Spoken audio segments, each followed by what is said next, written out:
18 मार्च रोजी पुणे जिल्हा परिषदेच्या अध्यक्षपदी वीर धवल जगदाळे यांची निवड झाली, तर उपाध्यक्षपदी विवेक वळसे पाटील यांची नियुक्ती झाली.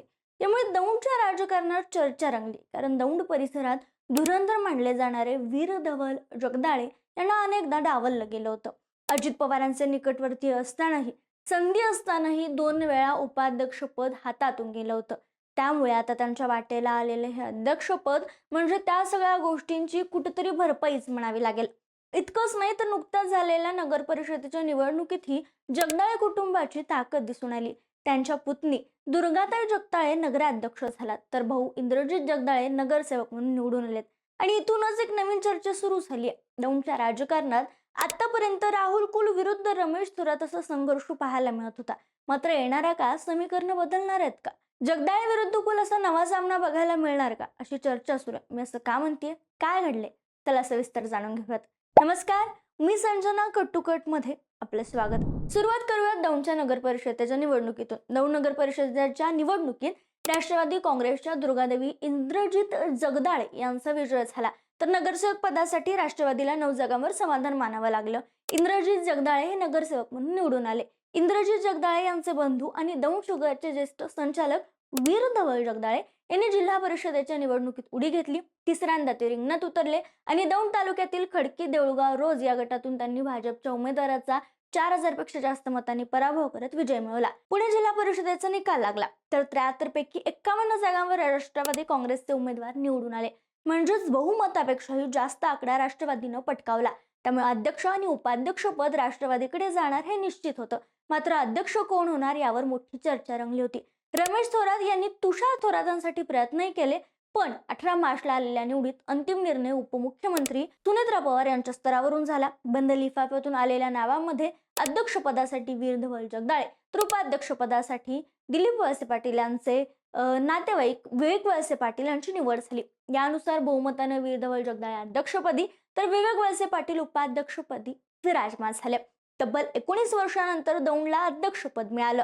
याआधी 2007 मध्ये राष्ट्रवादी काँग्रेसच्या वैशाली आबणे या अध्यक्ष होत्या. आता इथून पुढे एक नवीन समीकरण तयार होताना दिसते, ते म्हणजे राहुल कुल विरुद्ध वीर धवल जगदाळे. पण मी असं का म्हणते हे समजून घेण्यापूर्वी जगदाळे कुटुंब आणि त्यांच्या राजकीय प्रवासाबद्दल थोडंसं जाणून घेऊयात. वीर धवल जगदाळे यांचं घराणं हे मुळात राजकारणातलं घराणं आहे. त्यांच्या वडिलांचं नाव कृष्णराव जगदाळे, जे दौंडचे माजी आमदार राहिलेत.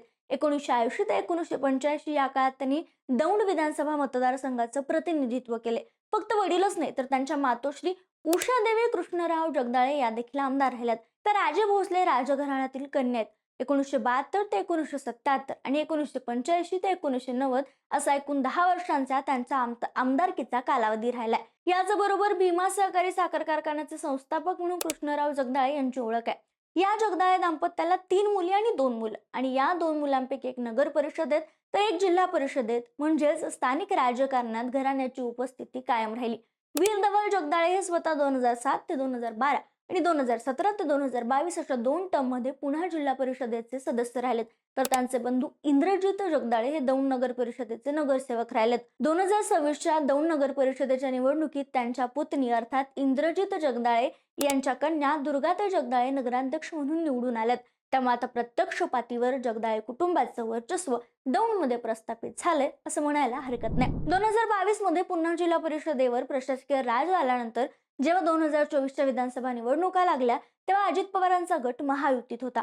त्या निवडणुकीत भाजपचे राहुल कुल हे तिसऱ्यांदा आमदार म्हणून निवडून आलेत. मात्र याच वेळी एक महत्त्वाची घडामोड झाली. वीर धवल जगदाळे यांनी अजित पवार यांना पत्र लिहून दौंड मतदारसंघातून उमेदवारीची मागणी केली होती. म्हणजे ते स्वतःही विधानसभा रिंगणात उतरायला इच्छुक होते. इथं एक महत्त्वाची गोष्ट लक्षात घ्यायला हवी की रमेश थोरात हे राहुल कुल यांचे पारंपरिक विरोधक. 2009 मध्ये ते आमदार होते. 2019 मध्ये तर अत्यंत कमी फरकाने राहुल कुल यांच्या विरोधात त्यांचा पराभव झाला आणि 2024च्या निवडणुकीत त्यांनी राहुल कुल यांच्या विरोधात निवडणूक लढवली होती. मात्र ही निवडणूक जगदाळे यांना लढवायची होती, तसं पत्रही लिहिलं होतं. एवढंच नव्हे तर त्यांनी त्याचा AB फॉर्म ही भरला होता.